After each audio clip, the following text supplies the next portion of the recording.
गमामायैनो दिनै बिटिएफ दोलोनि मोनसे रंजाखांनायनि सान मानोना जों बयबो मिथिगौ फरायसा हान्जानि गोहोआ बे बुहुमनि जायखिजाया गोहोनिफ्राय देरसिन गोहो दिनैनि बुब्लियाव बिटिसि हालामाव दिनैनि सरकारा दिनै बिटिसि हालामनि जेबो जौगासारनाय खामानि मावनो हायैखौ नोजोर होनायजों दिनैनि सांग्रांथि फरायसा आरो फरायसुलि बिथांमोना दिनै बिटिएफ दोलोआनो सिगांनि समावबो जिर'निफ्राय बेबायदि डेभेलपमेन्टखौ लाबोदोंमोन आरो दा बोहैथि आरो बोसोरफोराव बा इउपिएल दोलोनि बे बिटिसि सरकार सासन खालामनाय समाव दिनै जे बिटिसिनि माखासे मोनखानाय आथिंफोराबो गोमालांबाय आरो दिनै जे बेयाव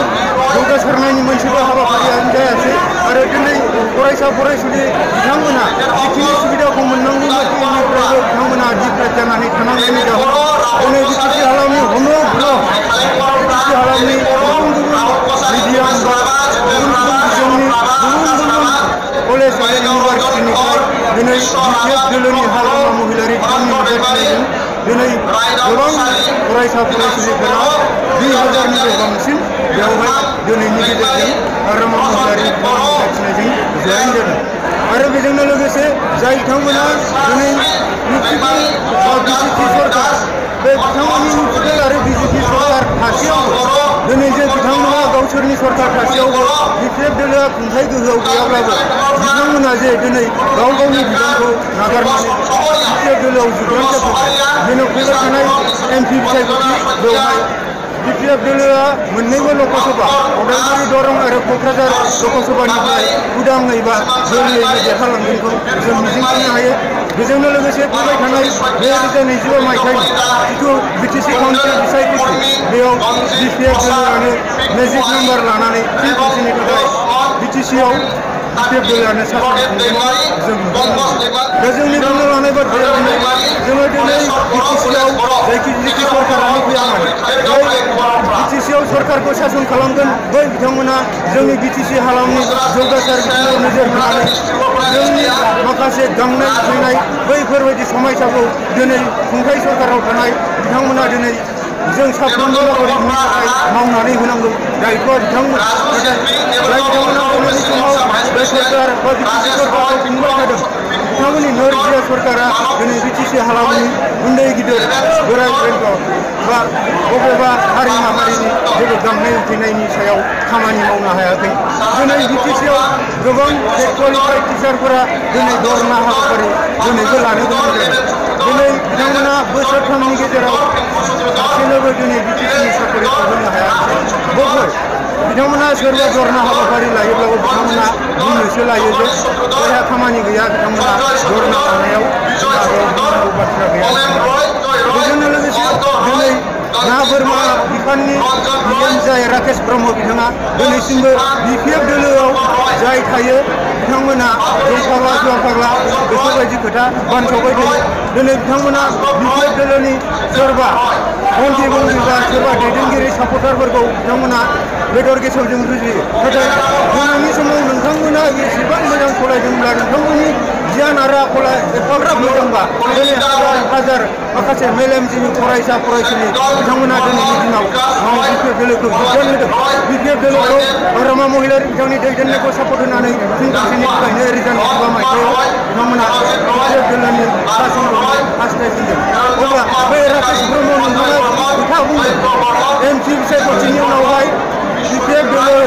सापर्ट खालामग्रा बा बिटिएफ दोलोनि लिडार आरो सापर्टारफोरा बिटिआरखौ गारनानै खारनांगौ नोंथांनि देशआव गोमखा लाबोनाय नङा बिदायाव जि खोथा बुंदों दिनै बिटिसिखौ नोंसोर लाबोआखै बेनिफ्राय नोंसोरो बिटिसिआव हाग्रामा महिलारि बिथांनि दैदेननायजों बर' रायजो राजा बिथांमोननि बिखानि दैखौ दै होनानै सरकारजों नांथानायनि गेजेरजों गावबागाव सम आरो बारस'नायनि थाखायसो बिटिसिखौ लाबोदोंमोन बिटिसिजों गासै 40टा डिपार्टमेन्टखौ मोनबोखादोंमोन नाथाय नोंथांमोना 25 जानुवारि खालारखालि जिथु बिटिआर सानथि खालामबाय बिनि गेजेरजों मोनखांनाय गोहो बोलो खावलाय फांसनफोरखौ बिथांमोना आसाम सरकारनो हरफिनबाय अब्ला नोंथांमोना दिनैनि समाव बिटिआर बा बिटिसिखौ गारनानै खारनायनि समबाय खुगायाव जेखौ गोसोखाङो बेखौनो बुंनो नाङा दिनै सालाया मोनसे हारा गैयै सालायखौ जेरै फिनो ओरैनो फिनानै दोनजानो नोंथांमोना साननो नाङा दिनै नोंथांमोना गमामायैनो मोजां सासन मोजां खुंथाय बा ओनसोलनि जौगासारनायखौ लुबैदोंमोन दंब्ला दिनै नोंथांमोना मानो मोजां बेबस्था लानो दिनै बिटिसिआव थाखा फैसानि जेंना जेंनाफोर जाथिबाय जे बिटिसि हालामाव फैसा मार्केटआव गैला बेखौ मानो होनो मोनदों दिनै नोंथांमोना डेभेलपमेन्टनि माखासे स्किम लामा दालां बायदि बायदि लानो हानाय नङा आरो जाखिनि फैदों बेखौ बिटिसिनि माखासे बेखार सेंग्रा-सिख्लाफोरा मावनो मोनब्ला दिनै बेबायदि फैसा गैयै थासारिया नुजाथिनाय नङामोन दिनै नोंथांमोनखौ मोजां मोनदों दिनै नोंथांमोना फार्स्टनिफ्राय बर' हारिजों लोगोसे बिटिसिनि थागिबि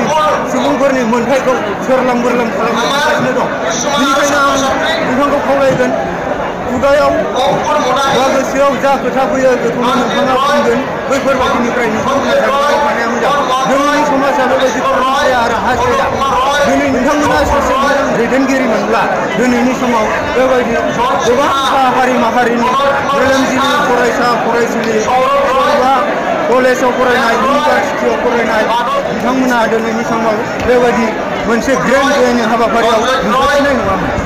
बेनिखायनो आं आसा खालामो साफ्रोमबो बिटिआर दोलो हेफाजाब होगिरि बिटिआर दोलोखौ फिन खनसेनि थाखाय बिटिसिआव सा सानबाराव दैजानो लुबैनाय आंनि गाहाम नोंथांमोननिसिम मोनसे हास्थायनाय आरो रोखा फोरमायथि जोंहा फैबाय थानाय जिखि जाया बिसायख'थियाव जोंहा गिनांगौ गैया जों जानजिखा थाबाय जेब्ला जोङो जोंनि बेसेन गोसा भटखौ जोङो नांगोलनि सोरखारियाव बर्थ'नानै फिन खौसेयै गोमानाय पावार एन्ड कन्ट्रलफोरखौ लाबोफिननानै जोङो जुग जुगामि अनलायनायजों